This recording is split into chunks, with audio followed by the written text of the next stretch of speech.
आयुक्तों की 3 सदस्यीय टीम द्वारा प्राथमिक सर्वेक्षण की अनुमति दी गई है। देखिए, सबसे पहले तो माननीय हाई कोर्ट को मैं आभार व्यक्त करता हूं, धन्यवाद देता हूं कि सर्वे का जो आदेश दिया है इससे दूध का दूध पानी का पानी होगा।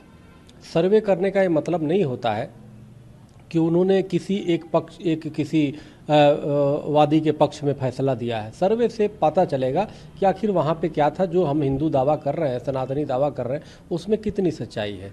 तो अगर वो सच्चे होते मुस्लिम पक्षकार तो वो भी कहते सर्वे होना चाहिए, लेकिन बार बार वो जो पहुंच जा रहे हैं, ये हमें लगता है कि यह सुप्रीम कोर्ट तक जा करके ये कोर्ट का एक समय बर्बाद कर रहे हैं। दूसरी बात यह है कि वो मुगलों की जिस परंपरा के लिए लड़ रहे हैं वह यह लड़ाई हिंदू मुस्लिम नहीं था, ये लड़ाई जो है भारत बनाम विदेशी आक्रांताओं की थी।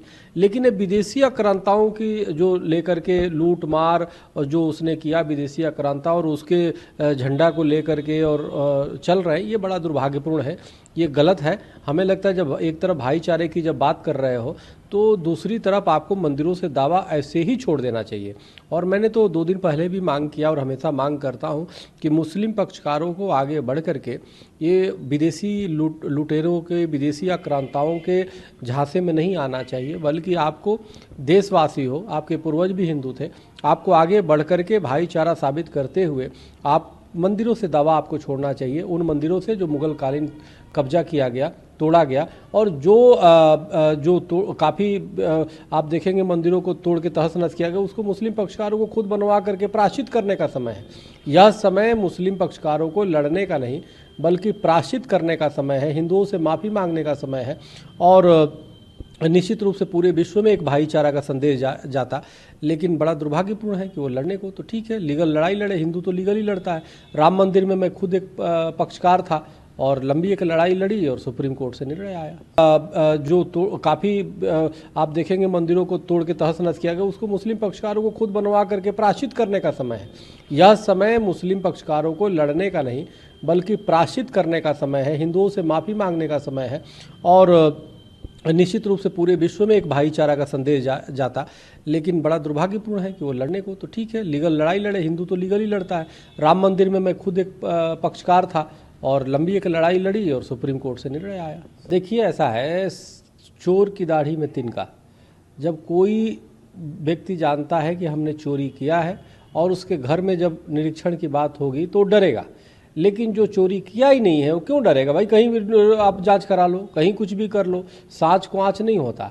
आप जरा सोचो कि माननीय कोर्ट का आदेश है, भाई आपको तो स्वागत करना चाहिए। इसी तरह काशी विश्वनाथ जी में किया और जब उसमें सर्वे हुआ भगवान विश्वेश्वर महादेव मिले।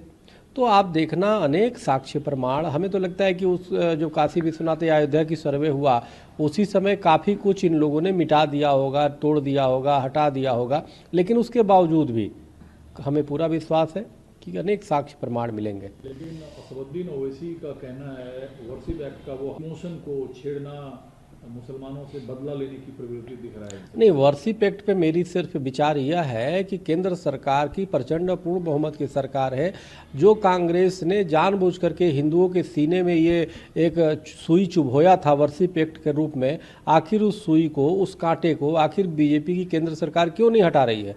उसको क्यों नहीं ख़त्म कर रही? तुरंत ख़त्म कर देना चाहिए। अनेक कानून, अनेक एक्ट बना सकती है सरकारें, तो आखिर ये इससे बड़ा अन्याय, वर्शिप एक्ट से बड़ा अन्यायी कानून कुछ नहीं हो सकता कि हमारे मंदिरों को तोड़ दिया गया, हमारे धर्मस्थलों पे प्रभावित किया गया, क्या हम उस पर दावा नहीं करें? ये कौन सी बात है? तो जो गुलाम धार्मिक बनाया गया, आप जो है उस पर इस तरह की जो है अभी तक सरकार मौन है। हमें लगता है सरकार को आगे बढ़ के इसको तत्काल समाप्त करना चाहिए।